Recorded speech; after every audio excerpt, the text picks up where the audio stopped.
friend of mine owns a paint shop, and I had him paint it. So, it's, Boom, like that, huh? it just takes time and money. So. Exactly, it sure does. How fast have you had it before?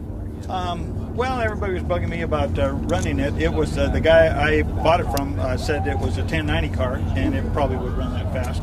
But when Firebird was still Firebird, we came and ran it. It ran 1158, and I was pretty easy on it. So Wow, that's pretty impressive.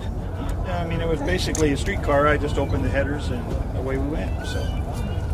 It is absolutely gorgeous. Is it a keeper, or are you ever going to sell it? I'll never sell it. I'll be buried in it. So.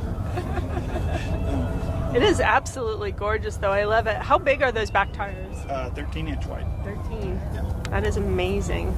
Well, Jim, we just absolutely love it. We had to stop and talk to you about it. Thanks so much. I appreciate your time. Okay. So where am